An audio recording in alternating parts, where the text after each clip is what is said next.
Amém, amados? Bom dia. Bom dia? Bom dia. Bom dia, gente. Eu trabalho com criança e eu faço assim, bom dia. E as crianças ficam, bom dia. Bom dia, bom dia. É a alegria do Senhor. A Bíblia diz que a alegria do Senhor é a nossa força. Amém? Então, até o bom dia do crente tem que ser alegre, né? Bom dia, aquela coisa assim, bem de dentro. Para quem não me conhece, né? Agora eu mudei um pouco o visual, né? Eu era morena, agora estou um pouquinho mais loira, sei lá, avermelhada, mas enfim, estou diferente. Mas eu sou Anjinha, tá? Muitos me conhecem como Anjinha. Eu sou aspirante ao ministério aqui na Comunhão Ágape. E eu sei que tem bastante gente nova aqui. Algumas pessoas ainda eu conheço só de vista. Outras eu conheço mais de cumprimentar. Oi, paz, tudo bem? Mas eu quero dizer que você seja bem-vindo. Amém? Seja bem-vindo nessa manhã na presença do Senhor. Aleluia.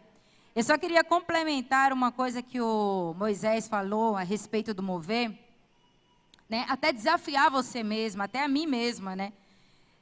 Que eu fui desafiada, eu estava, não sei se eu vou, e a Milena falou, não, você vai sim, comprou o ingresso, já me deu, e eu agora me senti tão desafiada, eu já vinha me sentindo, né? Abençoar outra pessoa para ir também. E complementando essa questão do mover, que você possa realmente levar uma pessoa que você ainda sabe que não conhece o Senhor Jesus. Aquela pessoa que você tem falado, que você tem ministrado ao coração dela, a respeito da palavra do Senhor, a respeito da sua transformação de vida, daquilo que o Senhor tem operado na sua vida, daquilo que o Senhor irá fazer na vida daquela pessoa, que você seja mesmo desafiada a levar uma pessoa que ainda não conhece o Senhor Jesus como o Senhor e Salvador da sua vida. Amém? Porque assim, eu falo isso porque quando a gente vive no mundo, né, antes de conhecer a Jesus, qualquer festinha de 15 anos, né, na minha época, qualquer baladinha, né, na minha época era qualquer festinha, qualquer barzinho, você estava ali juntando uma galera para você ir até esse lugar.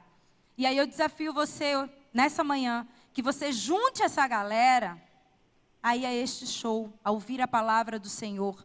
Porque muitos têm uma visão de crente distorcida, que crente é quadrado, que crente não pode cortar o cabelo, não pode fazer muitas coisas.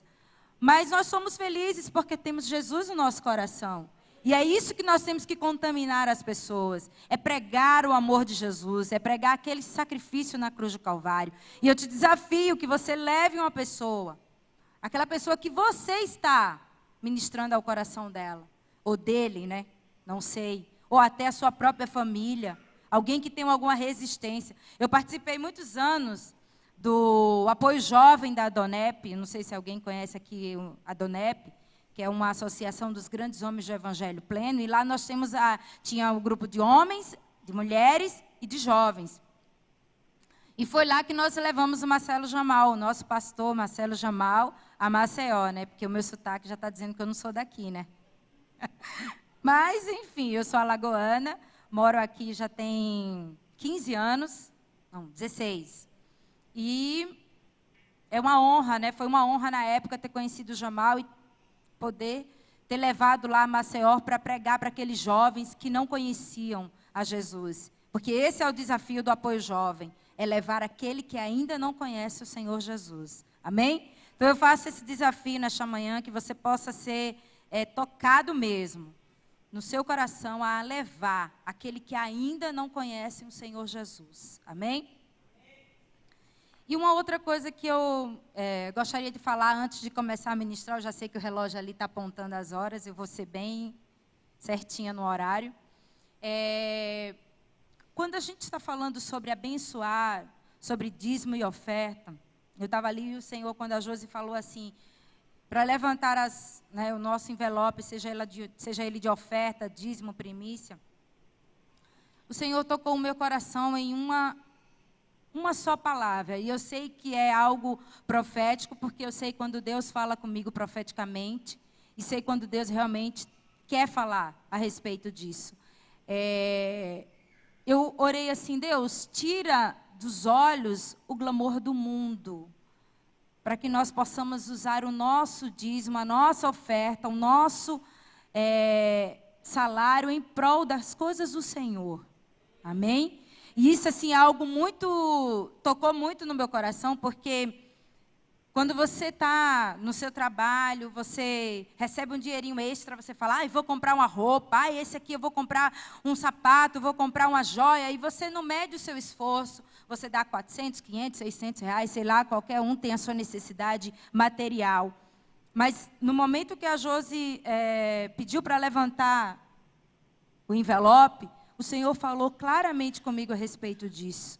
Tira dos nossos olhos o glamour das coisas materiais, o glamour do mundo, daquilo que nos chama atenção, e nos coloca o glamour da obra do Senhor.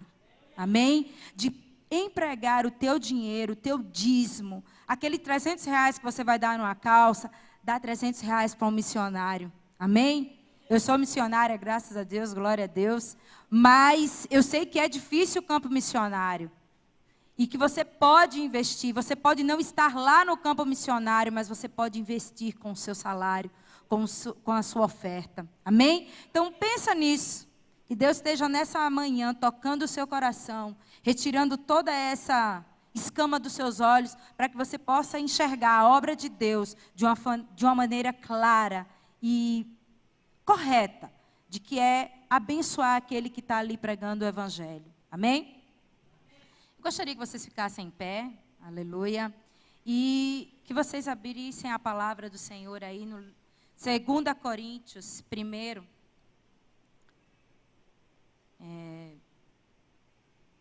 Quando eu fui desafiada a trazer essa palavra, eu passei vários dias, né? Eu falei, Senhor, o que eu vou falar?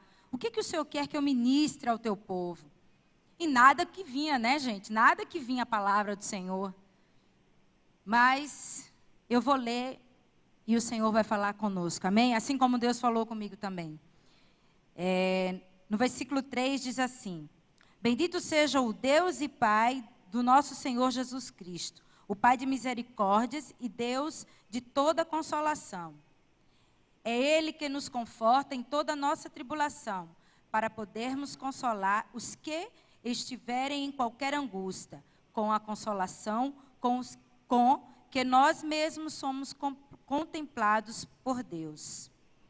Porque assim como os sofrimentos de Cristo se manifestam em grande medida a nosso favor, assim também a nossa consolação transborda por meio de Cristo. Mas, se somos atribulados, é para vosso conforto e salvação.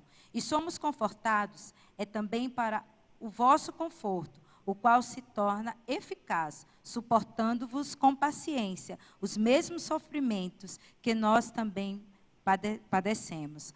A nossa esperança a respeito de vós está firme, sabendo que, como sois participantes dos sofrimentos, assim os sereis da consolação. Amém? Pai, em nome de Jesus, Senhor, que o Senhor possa estar nesta manhã, ó Deus, tocando cada vida, Pai. Ministrando, Senhor, a Tua palavra através do Teu Espírito Santo, ó Deus. Coloca, Senhor, a nossa mente agora cativa a todo pensamento contrário, ó Pai. A toda distração, ó Pai. Tira, Senhor, em nome de Jesus, todo pensamento errado, ó Pai. Todo pensamento, ó Pai, que distorce, Senhor, a visão da Tua vontade para cada vida aqui, ó Deus. Eu repreendo em nome de Jesus, Pai. Coloca agora o capacete da salvação sobre cada vida, Pai. Oh, Pai, nós nos revestimos da Tua armadura, Deus. Cinge os nossos lombos. Coloca em nós, Senhor, o escudo da fé. Coloca em nós, Senhor, o cinturão da Tua verdade. Coloca nas nossas mãos, Senhor, a espada do Teu Espírito, ó Deus. Calça os nossos pés, Senhor, na proclamação do Teu Evangelho, Jesus. Pai, nós venhamos ser soldados de Cristo, Senhor. Armados e capacitados pela Tua palavra. Cheios da Tua graça, cheios do Teu amor, ó Pai. Que o Teu Espírito Santo, ó Deus, venha trazer vida em nossos corações. E transforma, Senhor, a cada um aqui, Pai, conforme a Tua vontade e o Teu querer, ó Deus. Em nome de Jesus, ó Pai. Que não seja eu, Senhor, a anjinha falando, ó Pai, mas que seja, Senhor, o Teu Espírito Santo ministrando a tua igreja, Pai. Que eu seja, Senhor, só o canal de bênção para a tua igreja, Pai. Em nome de Jesus, amém. Amém, amados? Voltando um pouco a falar sobre essa palavra, eu falei assim, Deus, o que o Senhor quer que eu pregue? Né? E foram os dias passando, eu orando, e aquela angústia, né? E aí a Eli mandou uma mensagem para mim, e aí, já está com a palavra, está tudo bem? Eu, ai meu Deus do céu, o que eu vou falar? E nada vinha, e nada vinha. E aí eu falei assim, Deus, fala comigo, né? Passa para mim aquilo que o Senhor tem para passar para a tua igreja nesse momento tão especial. E aí o Senhor falou assim para mim, eu não te chamei eu como profeta? Falei, amém, Senhor. Aí eu lembrei da minha primeira profecia lá no livro de Jeremias 1, que o Senhor me escolheu desde o ventre da minha mãe, e aí o Senhor foi falando comigo. E aí eu comecei a trazer a existência de muitas coisas que o Senhor tem realizado em nossas vidas. E eu falei assim, Deus, aí o Senhor falou assim, é árdua a missão do profeta, né? É um ministério muito bonito, é um ministério muito admirado, mas é um ministério que é muito doloroso. É um ministério que o profeta ele recebe tudo antes da própria igreja receber. Então, às vezes, a gente está ali no fundo, está orando, está buscando o Senhor, e as coisas vão vindo, e você fala, ai meu Deus do céu, ai Senhor, e agora? E você começa a clamar, e você começa a interceder, você começa a orar, e aí de repente você começa a ver as coisas se manifestarem no meio da igreja. E eu passei por algumas coisas pertinentes a essa questão da consolação, né? E aqui Paulo retrata bem a respeito disso, né, do consolo de Deus, né? Então, o que eu quero falar para vocês hoje é o consolo de Deus em nossa vida, né? É um atributo que às vezes a gente experimenta mais no nosso individual, na nossa intimidade com Deus, no nosso dia a dia. A mensagem que foi passada de Deus para nós foi uma imagem de um Deus cruel, de que se você pecar, Deus vai te crucificar, de um Deus que é justiceiro, de um Deus que desce a sua ira sobre nós, né? E algum tempo da minha vida, quando eu não conhecia o Senhor, apesar de ter um ensinamento religioso, que eu estudei em uma escola de freiras, né, uma escola católica, e era aquela coisa, se você errar, Deus vai te condenar, se você errar, Deus vai te julgar. E aquilo você cresce, né? Porque aquilo ali é passado, né? Vai sendo passado da forma como que você tem experimentado no seu dia a dia. Mas essa visão de Deus é totalmente distorcida, né? É totalmente passada de uma forma que você olha assim e fala, será que eu tenho um Deus que realmente, ao invés de ser amor, ele é cruel, ele é justiceiro? E aí eu vou começar a falar um pouco de que Deus, ele enviou o seu Filho, amém? Para morrer por nós, que deu a sua própria vida, nos libertou. A Bíblia diz que ele nos libertou do império das trevas e fez assim, olha, vou eu te libertar, te tirar das trevas e te colocar no meu reino, o reino de luz. Amém?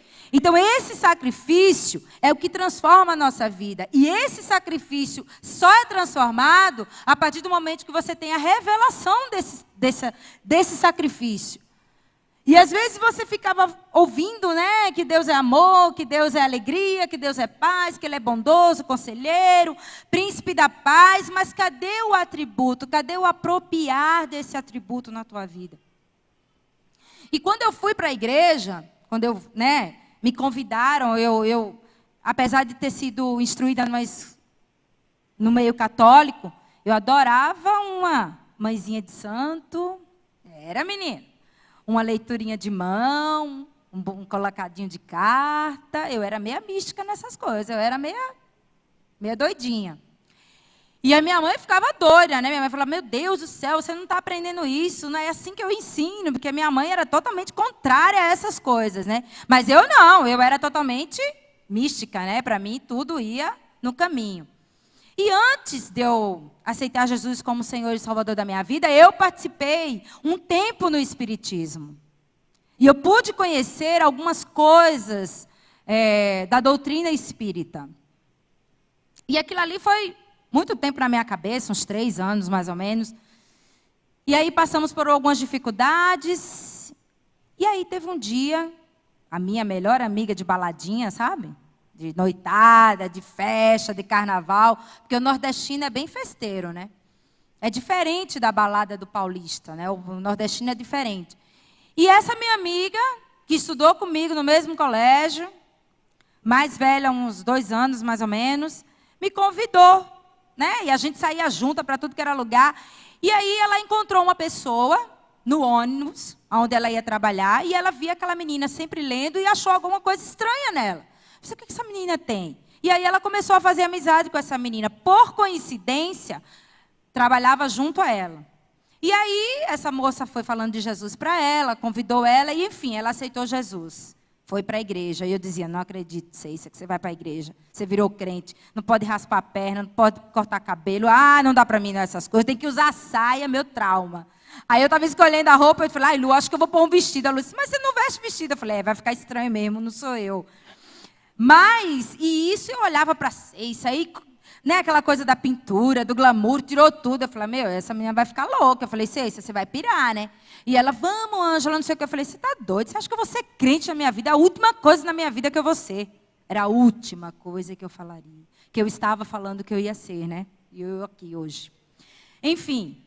E aí, eu comecei a viver alguns momentos de conflito. Eu tinha um relacionamento, meu irmão estava nas drogas, a minha família estava totalmente assim, né? Minha mãe passando por algumas dificuldades, meu pai sem entender muito o que acontecia com a gente. Eu tinha um relacionamento que eu era outra e que minha vida era totalmente deturpada. 2 anos e 3 meses, 2 anos e 8 meses nesse relacionamento, o outro estava nas drogas. Aí, nesse meio tempo, fui para o cigarro, para experimentar algumas drogas. E aí, veio a tristeza. E aí, veio o sofrimento. E aí, lá no livro de Mateus, no Evangelho de Mateus 11, 28, diz assim, vou abrir aqui para vocês rapidinho, diz assim, vinde a mim todos os que estáis cansados e sobrecarregados, e eu vos aliviarei. E era desse jeito que eu estava, carregada, angustiada, deprimida, entendeu? E não tinha muito sentido na vida, enfim. E aí, eu tinha uma visão de que Deus, Ele era aquele assim, que Ele nunca ia me aceitar, que eu nunca ia ter uma transformação, porque Deus, eu via como aquele Deus carrasco. Eu tinha aquela visão distorcida, né? De todo mundo que está na igreja, que todo mundo que está nas suas religiões, tem uma visão de que ali está tudo bem, está tudo santo, e aí vai, mas não é isso. Né? Eu precisava de um alívio, eu precisava de um refrigério, eu precisava tirar o jugo sobre a minha vida, eu precisava apagar, né, os meus erros, mas eu não sabia como fazer, eu tentava fazer o certo e eu não conseguia. E aí, eu quero falar para você uma coisa nessa manhã. Deus tem um plano perfeito para cada um dos seus filhos. Amém? Ele tem um plano perfeito, não é à toa que você está aqui, meu irmão. Não é à toa que eu estou aqui falando disso para você. Porque realmente, quando você é atraído pelo amor de Deus, você jamais consegue se afastar dele. E isso é uma revelação, você ser atraído. E esse amor é o amor que nos constrange, é o amor que nos dá, sabe, a alegria de ter o refrigério da nossa alma, de saber que em todos os momentos difíceis da nossa vida, você tem um Deus que olha para você e que fala assim, olha, eu sou o teu consolo, eu sou o teu refrigério, sou eu que vou tirar todo o jugo, não importa o que vão falar de você, não importa o que vão dizer, né, das suas atitudes, mas sim um Deus que vai poder te libertar do império das trevas. E esse é o princípio de que muitas coisas na nossa vida nós precisamos aprender. De que nós temos um Deus que enviou o seu único filho para nos libertar. Amém? E esse sacrifício de Jesus na cruz do Calvário, muitas vezes, por nós estarmos aqui, conhecermos a palavra, pregarmos o evangelho do Senhor, né? Às vezes a gente esquece de coisas simples. E há um tempo atrás, essa mesma palavra, num tempo adverso, eu no caminho do Senhor, orando a Deus, né? Ministrando, buscando, vivendo no caminho do Senhor, essa palavra novamente veio à minha vida. E foi no momento que tudo foi assim, ó, passou. E eu falei, meu Deus do céu, que turbulência. Sabe quando você fecha o olho, abre, fecha, abre, e você se vê? Foi assim. Eu estava no seminário, voltei para o seminário, maravilhoso, estava amando estar com o pessoal. E aí, apareceu uma dor no braço, que eu não sabia o que é que eu tinha. E aí, desse braço que eu não sabia o que é que eu tinha, fui fazer uns exames. E apareceu uma enfermidade.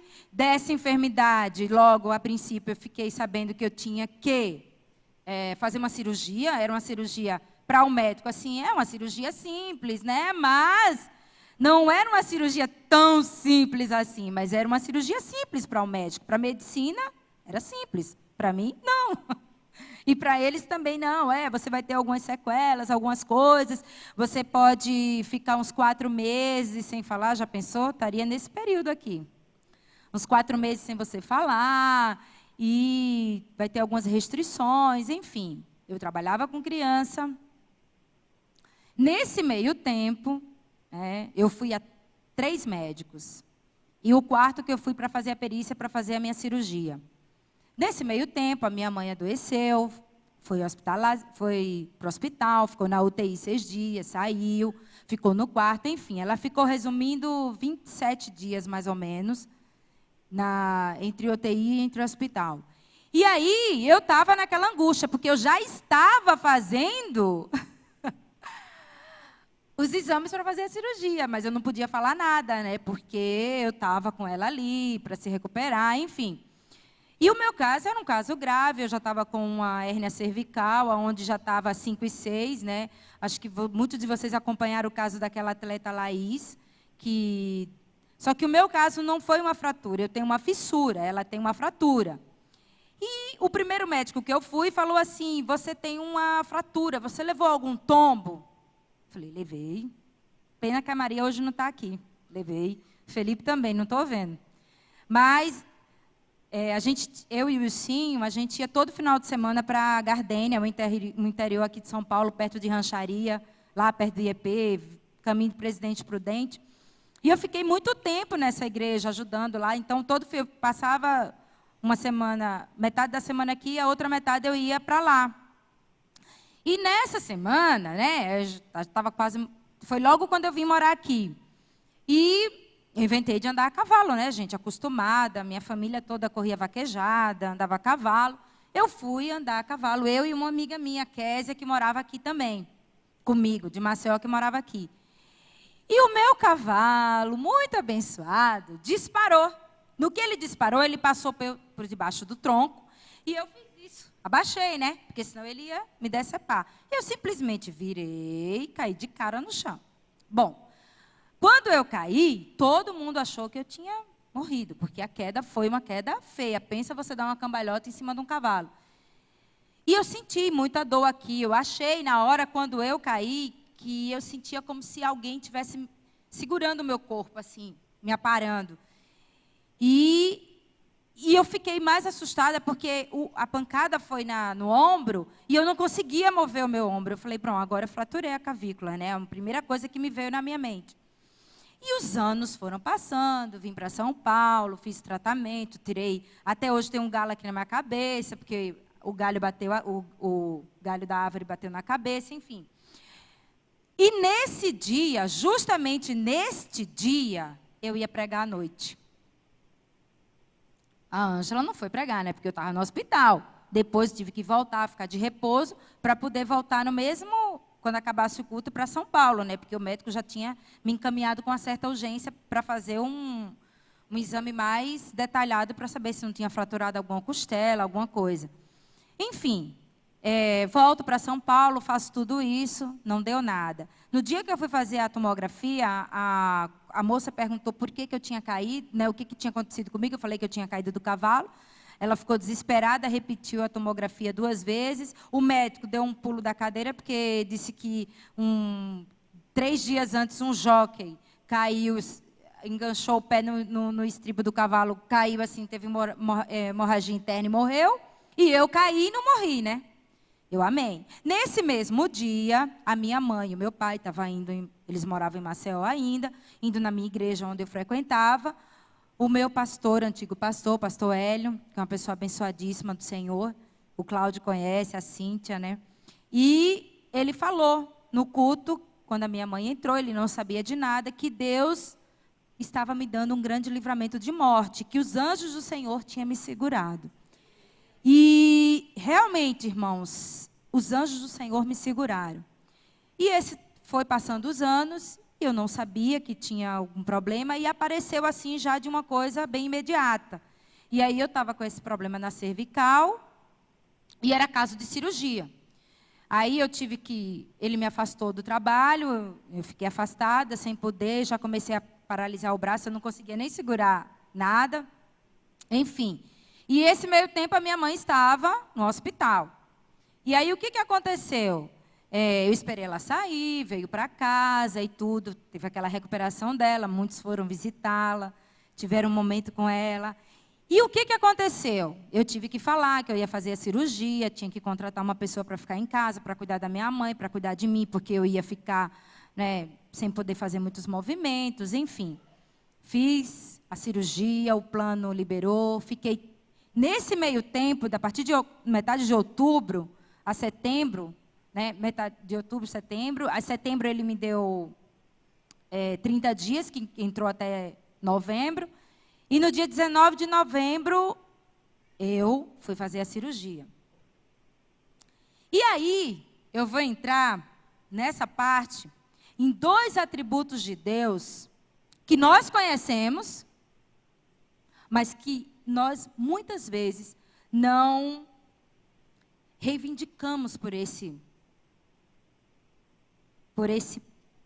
atributo de Deus. O primeiro é a misericórdia do Pai, né? Antes de tudo isso acontecer, eu estava no tempo de glória, aí eu vim no tempo de glória, fiquei ali naquele cantinho ali. E aí, o que o médico falava para mim era que eu ia colocar uma placa aqui, onde até hoje muita gente fala assim, nossa, você está com a cicatriz aqui. Eu falei, gente, é a minha cirurgia. Porque pouco eu comentei, porque tinha tantas coisas acontecendo, minha mãe, enfim, um monte de coisas, que foi uma coisa que, assim, que eu, nesse momento daqui do que vinde a mim, todos os cansados e oprimidos, eu me entreguei no Senhor. Eu falei, olha, Senhor, eu sou tua, então cuida de mim, porque eu não tenho como eu cuidar de mim, cuidar da minha mãe, cuidar da minha família. Não tem como, o Senhor tem que cuidar de mim. Alguém tem que cuidar de mim, então quem vai cuidar de mim é Deus. Amém? E aí eu estava ali no tempo de glória, eu falei assim, Deus, olha.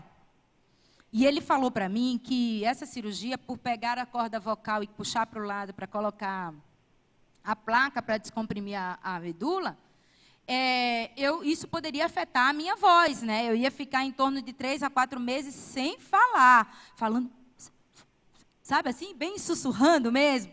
E eu falei ali para Deus, eu falei, olha Deus, amém, o Senhor cuida de mim. Eu sei que o Senhor é o Deus de misericórdia desde a fundação do mundo. Desde o dia que o Senhor planejou o meu nascimento, o Senhor foi misericordioso. Amém? Falei, Deus, olha, faz, eu não vou. Muitos falavam assim, vamos orar para você não fazer a cirurgia. Eu falei, isso era o que estava menos me incomodando. Porque eu sabia, a única coisa que eu pedi para Deus foi que Deus cuidasse de mim. Que Deus cuidasse da minha saúde. E eu entreguei, sabe? Eu entreguei nas mãos do Senhor. Falei assim, olha Deus, o Senhor me chamou para ser profeta. Profeta não pode fechar os lábios. Amém? Profeta tem que falar aquilo que o Senhor manda falar. Aquilo que o Senhor tem como ordem.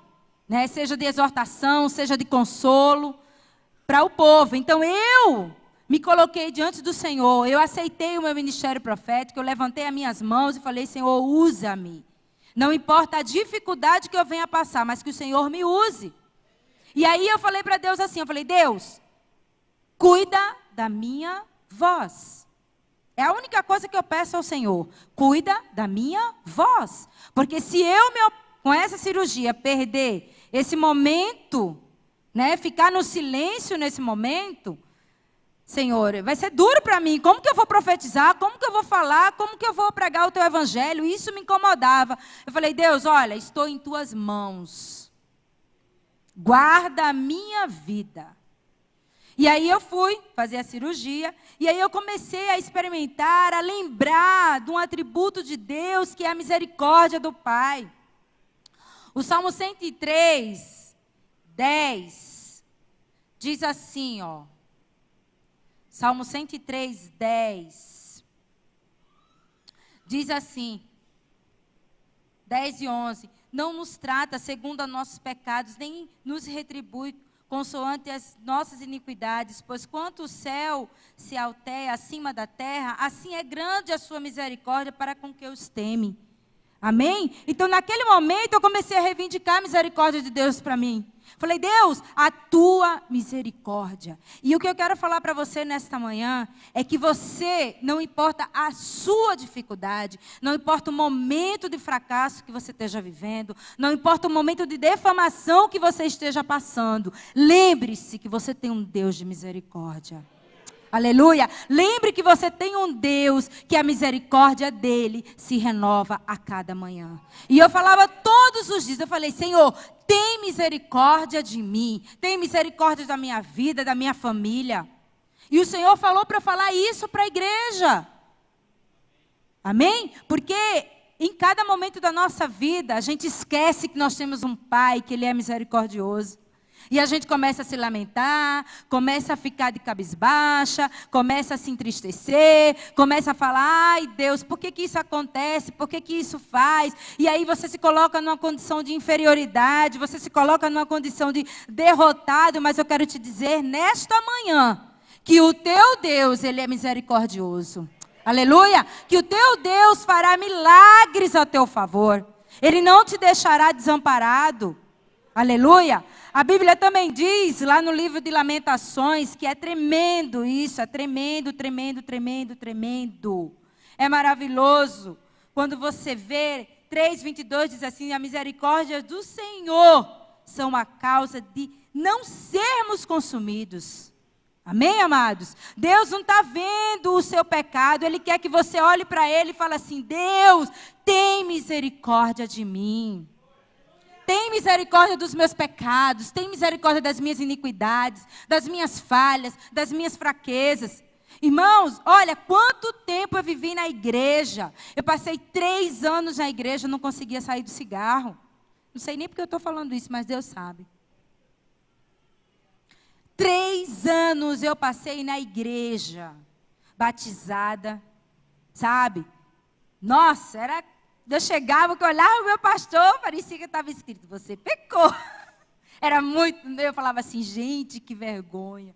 Falava, Deus, só o Senhor para ter misericórdia na minha vida mesmo. Sabe? Sabe o que é você aceitar Jesus, vir para a igreja, sentar lá na porta da igreja e falar assim, aí, tem um foguinho aí, tem fósforo para acender? Era assim eu. Por incrível que pareça. Saía, assistia o culto e acendia um cigarro lá na porta. E o meu pastor falava, Ângela, tudo bem? Como você está? Vem aqui, minha filha. E a vergonha foi me dando. E eu tinha tanta vergonha, porque eu olhava para ele e falava assim, ele descobriu que eu estou pecando. Porque para mim era conflitante isso. Muitas coisas eu não tinha conhecimento do que era certo, do que era errado. Sabe? Mas eu precisava, sabe de quê? Daquela misericórdia de Deus. E é por ela que nós não somos consumidos, irmãos. É por essa misericórdia. Foi pelo sacrifício, lá na cruz do Calvário. E diz assim a palavra. Renovam-se a cada manhã. Grande é a tua fidelidade. A minha porção é o Senhor, diz a minha alma. Porquanto esperarei nele. E essa misericórdia é o que faz com que a gente venha esperar em Deus todas as coisas, irmãos. E é nele que você tem que esperar, é nele que você tem que depositar todo o seu lamento, todo o seu choro, toda a sua derrota. Às vezes eu fico olhando assim, e algumas pessoas falam assim, porque crente não é derrotado. Irmãos, nós não somos mais derrotados. Nós somos simplesmente aprovados. Porque derrotados, o diabo já foi lá por Jesus na cruz do Calvário. E ele nos libertou e nos deu a vitória. Amém? A vitória. Então, a única coisa que muitas vezes nós esquecemos é que a vitória já foi lá na cruz do Calvário com Jesus. A vitória já está lá atrás. E aí você fica olhando, querendo uma vitória material. Eu quero que essa caixa de som se transforme em R$1 milhão. Mas a minha vitória não é R$1 milhão. A minha vitória foi a minha salvação. Foi o sangue do Cordeiro na cruz do Calvário que me libertou, que me transportou das trevas e falou assim, olha, chega, acabou, agora é a minha luz sobre a tua vida, agora é a minha misericórdia sobre você. Amém? E o Senhor nesta manhã está renovando a misericórdia de Deus sobre alguns aqui. Aleluia. Oh, shakandarabalabasuri andaralabashai. Andei comana subriander redeclamanaias, tubriander achai. Oh, shekere balabasuri andarai hanabasubria. E Deus diz assim, gedeu manaias tebre andalabashai. Chega, alamanaias subri andarabashai. Chegou o tempo da alegria. Aramanaias subri andarabashai. Irmãos, é muito sério isso. Sabe, eu fiz 1 mês de operada, eu estava enterrando a minha mãe. E eu olhava assim, dizia, Deus, só o Senhor para nos fortalecer.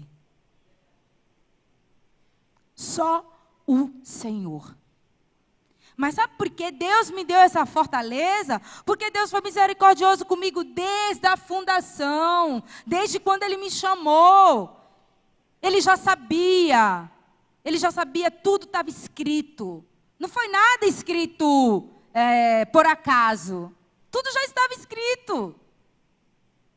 E às vezes a gente não sabe o porquê, não sabe o para quê, e pergunta muitas coisas, e fica questionando muitas coisas, mas eu parei de questionar Deus, eu aprendi com Deus, que Deus a gente tem que se entregar, se render e ser grato a Ele.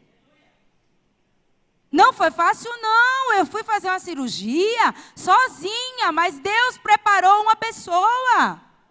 Aleluia! Deus preparou uma pessoa que foi comigo. Deus preparou. Preparou, sim. Preparou uma pessoa, a Eliane. Foi ela que foi. Só saiu dali quando eu saí do centro cirúrgico. Então Deus, Ele é tão misericordioso que Ele não desampara os seus filhos. Amém? Ele não desampara, sabe por quê? Porque Ele te ama. Ele te ama. E assim, da mesma forma como Ele te ama, da mesma forma como Ele tem o melhor para a tua vida, Ele tem um consolo. Ele tem um conforto. Amém? Ele é o teu consolo, Ele é o teu conforto. São duas palavras tão parecidas, mas são duas palavras que você olha assim e fala assim, poxa vida, em determinados momentos da minha vida, eu esqueci que eu tenho um Deus que me consola. Porque eu acho que eu não sou a única, né, que achei que teve momentos da minha vida que eu esqueci que Deus é o meu consolo. Eu acho que eu não sou a única, né? Amém, Senhor, se eu for a única pecadora aqui. Porque tem momentos que a gente se coloca nesse sentido e a gente não busca os atributos do Senhor. Os atributos da misericórdia, os atributos do consolo. Diz assim, em Romanos 8. Estou andando um pouquinho pela Bíblia, mas em Romanos 8, 35 diz assim, quem nos separará do amor de Cristo? Será a tribulação? ou angústia ou perseguição, ou fome ou nudez, ou perigo ou espada. Como está escrito, por amor de ti somos entregues à morte o dia todo. Fomos considerados como ovelhas para o matadouro. Em todas estas coisas, porém, somos mais que vencedores, por meio daquele que nos amou. Porque estou bem certo de que nem morte, nem vida, nem anjos, nem principados, nem coisas do presente, nem do porvir, nem poderes, nem altura, nem profundidade, nem qualquer outra criatura poderá nos separar do amor que está em Cristo Jesus. Nada poderá nos separar, irmãos. Por maior que seja a sua luta, por maior que seja a sua dificuldade, o seu fracasso que acaba com o ser humano, que acaba com a autoestima, eu quero te dizer que nesta manhã, você tem um Deus que é o teu consolo e a tua misericórdia. O consolo e conforto trazem uma raiz de ideia de companheirismo, sabe? Aquela coisa de companheiro. No grego também contém a ideia de chamar de lado, de trazer de lado, ou de se colocar-se do lado de alguém, daquela pessoa que tem passado pela necessidade. É realmente chegar e falar assim, olha, você está passando por isso? Eu passei também. Foi maior a minha luta, mas deixa eu ficar do teu lado. Eu quero te ajudar, deixa eu, sabe, vamos clamar, vamos pedir para o Senhor ser o nosso consolo, ser a nossa misericórdia. Irmãos, ninguém consola o outro se não passou por uma situação ou igual ou pior. Tenha certeza disso. Sabe por quê? Porque é nessa tribulação que você não vai poder se separar de Cristo. É nessa tribulação que você vai poder elevar os seus olhos para o alto e falar assim, Senhor, é de ti que vem o socorro. É nessa tribulação que você vai olhar e vai falar assim, Senhor, renova a minha alegria a cada dia. É nessa tribulação que você vai dizer assim, eu tenho um Deus que pode todas as coisas. Eu tenho um Deus que pode não mudar a minha situação, mas me fortalecer no meio da minha situação. Não, eu tenho um Deus que peleja por mim, que vai à frente dos meus inimigos. E esse consolo, muitas vezes nós esquecemos, sabe? Nós deixamos para lá. Paulo diz assim, que Deus age assim conosco, inclusive fazendo-nos participar dos sofrimentos de Cristo. Se você não é participador, não é participante do sofrimento de Cristo, como que você vai entender o sofrimento do teu irmão? Como que você vai compreender? Como que você vai sentir a dor? Sabe? É difícil. Eu olhava assim para minha mãe e falava, meu Deus, ela não merece isso. Mas ao mesmo tempo, quando eu virava, eu falava assim, mas Jesus sofreu muito mais por mim. Jesus sofreu muito mais por mim na cruz. Cada cravo, cada chicotada, foi para me libertar, foi para libertar você. Sabe? E esse sacrifício não é diferente não, gente. Sabe, como é que eu vou... Você sabe quando você vai compreender a dor do seu irmão? A partir do momento que você se colocar no sacrifício de Jesus e falar assim, o quanto que Jesus sofreu por mim. Se ele fez por mim isso, coisas maiores ele fará pelo meu irmão. E a gente às vezes perde essa concepção, perde essa noção de que Deus fez por você e faz pelo teu irmão também. Se ele merece ou não merece, não somos nós que temos que julgar. Amém? Porque muitas vezes a gente está junto do nosso irmão e fica julgando, será que ele merece? Será que ele não merece? Será que ele pode? Será que ele não pode? Irmãos, não julgue, porque a Bíblia diz que a mesma medida que você julgar, você também será julgado. A mesma medida que você se colocar no julgamento, o julgamento virá sobre você também. Mas ame. Ame. Ame. E não se esqueça que pelo amor de Jesus você está aqui. E pelo amor dele, você alcançou a graça. Quem sofre e é consolado poderá chamar pessoas que estão sofrendo para o seu lado, para se ajuntarem e ele dividirem o sofrimento. Poxa vida, é difícil a gente se ajuntar e falar assim, aquele irmãozinho está vivendo no pecado, aquele irmãozinho está na prova. Irmãos, em meio a tanta tribulação, em meio a tantas decepções, de meio a perdas, traições, Deus fez tantas coisas, eu perdi maior tesouro, mas eu ganhei outras coisas. Eu ganhei uma restauração na minha saúde, porque eu estou aqui podendo falar para vocês, porque quando eu saí da cirurgia, eu saí falando normal. Não foi Eli? Eli estava lá, ela viu. E quando ela me viu sair da cirurgia, a minha cirurgia, irmãos, era para ser uma cirurgia de mais ou menos 1 hora. Sabe quantas horas foram? 3. Sabe por quê? Porque nessa cirurgia, o médico descobriu que tinha em nome de Jesus, que eu já me aprimorei, já me apossei da minha vitória. Uma calcificação na minha coluna, é uma calcificação no ligamento longitudinal posterior da coluna, ou seja, é uma doença que eles chamam mal de japonês, que dá em torno de 8 a 10 anos, eu ia ficar tetraplégica. E ele só descobriu isso no dia da minha cirurgia. Quando eu saí da cirurgia, meio assim que eles fazem assim, né? Bate na cara da gente para a gente acordar. Aí falou assim, olha, fiz sua cirurgia no momento certo, viu? E eu ainda vou te contar mais, irmãos. A minha cirurgia era na terça, o meu médico foi sequestrado na sexta. É sério, não estou brincando não, estou falando sério.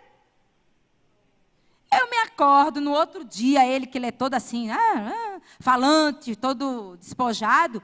Ele falando, eu acordei, eu falei assim, ele está falando na UTI, né?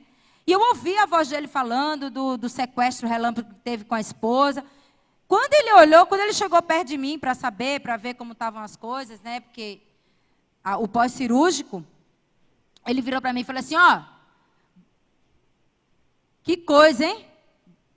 Deus existe, porque quase eu não ia fazer a sua cirurgia, porque eu fui sequestrado. Quando eu olhei para ele, irmãos, o olho dele era um roncho só. Ele apanhou dos sequestradores. Eu falei, Deus, até para isso, a minha vida. Jesus, eu sei que o trabalhar é grande. Irmãos. E a tribulação assim foi constante, né? De eu ver o inimigo mesmo tentando, me acordava assim, eu tinha aquelas visões de ver o inimigo soltando flechas e o Senhor repreendendo, colocando um escudo invisível na minha frente. Eu falava, Deus, o que é isso?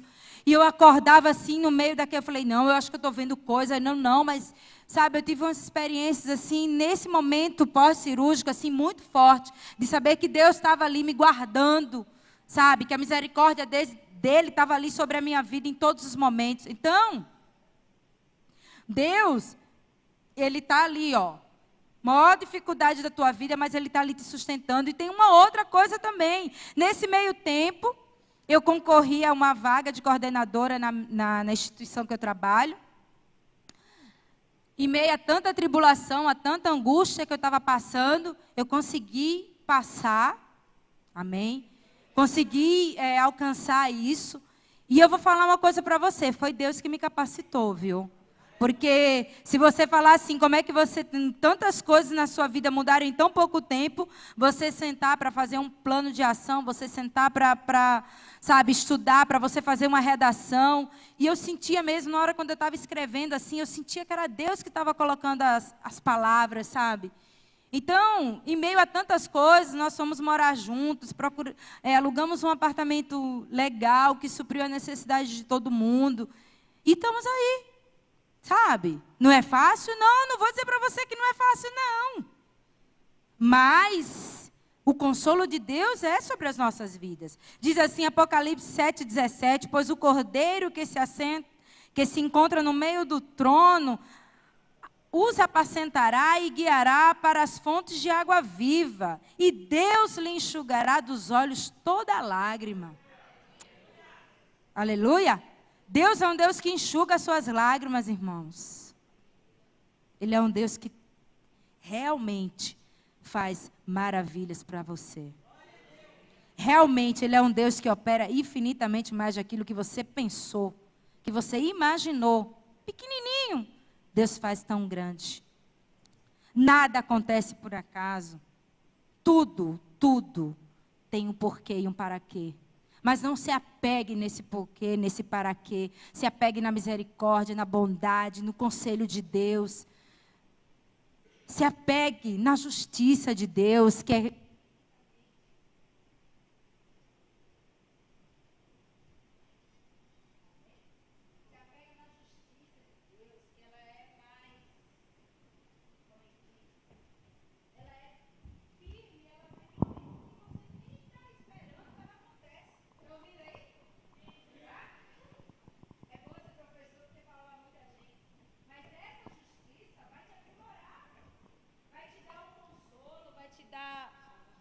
o refrigério, vai te dar a graça, amém? E tudo isso você vai viver e experimentar na presença de Deus, sabe?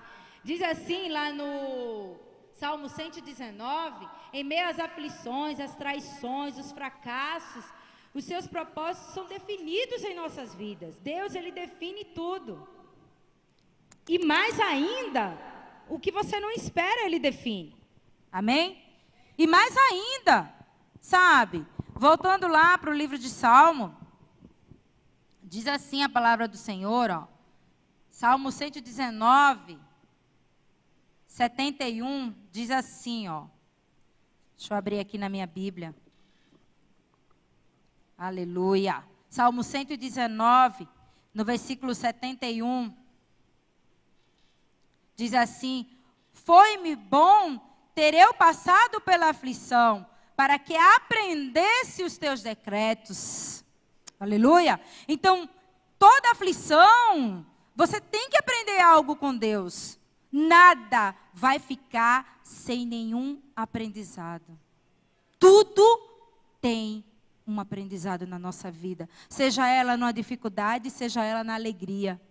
Amém? Então, tem coisas, irmãos, que não é pelo que as pessoas sonham ou deixam de sonhar, perdem os seus sonhos, não. Sabe? A gente vai desfrutar daquilo que está no sonho de Deus. Aquilo que está no coração de Deus. E isso é maravilhoso.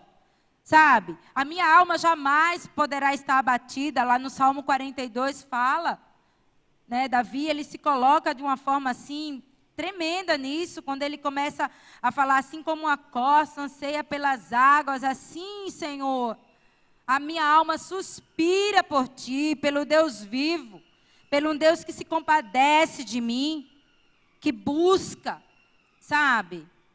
E o mais glorioso é que, porque estás abatida, ó minha alma, porque te perturbas dentro de mim, espera em Deus, pois ainda o louvarei, a Ele meu auxílio e Deus meu. Aleluia. Então, exalte ao Senhor. Eu sei que não é fácil, não é, irmãos. Não é fácil. A Ângela não está dando uma lição que foi fácil. E nem estou falando de uma facilidade de superar as coisas em Deus. As coisas você só supera quando você se aquebranta diante do Senhor. Tem que ter quebrantamento. Você não vai ser uma muralha parada lá e as coisas acontecendo. Não, você tem que se achegar a Ele, se prostrar a Ele. Eu lembrei bem de Ana. Ana se derramava diante do Senhor, sabe? O quanto que nós estamos nos derramando diante do Senhor nas nossas dificuldades, nas nossas alegrias. Será que eu tenho realmente me aquebrantado no prazer do Senhor? Né? E aí eu fico pensando no coração aquebrantado diante de Deus, aí eu me lembro de José. José foi odiado, né? Ele foi vendido como escravo, caluniado pela mulher de Potifar, esquecido pelo copeiro naquela prisão, mas algo foi tremendo na vida de José. Sabe o que foi mais maravilhoso? É quando ele realmente foi consolado por Deus e ensinado por Ele. E depois veio a honra. Amém? Então, irmãos, Toda dificuldade procede a honra. Toda dificuldade, toda luta procede a vitória. Aleluia. A minha vitória está aqui falando para vocês. Amém? Eu achei que eu não ia nem conseguir pregar. Aleluia. Porque eu sei que Deus tem fortalecido, eu sei que Deus tem trabalhado ao favor do meu chamado. E eu tenho me disposto a isso, porque se eu não me disponho, Deus não age. Aleluia. Oh, recamanaias tebres. Se você não se dispõe em Deus, Deus não vai operar na sua vida, meu irmão. Não acho que você vai ficar lá no seu cantinho e Deus vai até lá e fazer assim: ai, vem aqui, meu filho, venha. Não.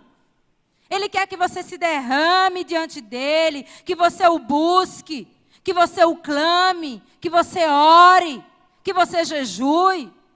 Sabe? Em meio a tantas coisas, você esquece do Deus misericordioso, do Deus que é o teu consolo.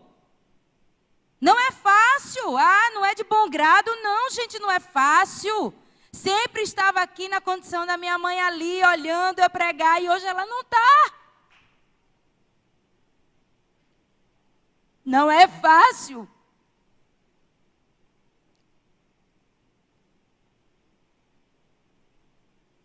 Mas Deus vai fortalecer. Amém? Deus, Ele não vai te deixar desamparado. Orecandarabachai. Diz assim a palavra do Senhor lá no livro de João 33, no Evangelho diz assim: estas coisas vos tenho dito, para que tenhas paz em mim. Paz. Ana se derramou diante do Senhor, e o profeta Eli viu assim, aquela mulher atribulada, embriagada. Mas, irmãos, enquanto você não se derramar, não se quebrantar, não se curvar diante do Senhor, você não terá paz. E o crente precisa de paz. Em meio à luta, em meio à alegria, em meio a tudo, ele tem que ter paz no seu coração. No mundo passais por aflições, mas tende bom ânimo, eu venci o mundo. Jesus venceu. Amém? E você vai vencer toda a sua dificuldade. Aleluia! Levante a sua mão e declare: eu vou ser mais que vencedor em Cristo Jesus. Eu sou mais que vencedor em Cristo Jesus. Eu venci, eu vou vencer porque o Senhor está comigo. Aleluia! Oh,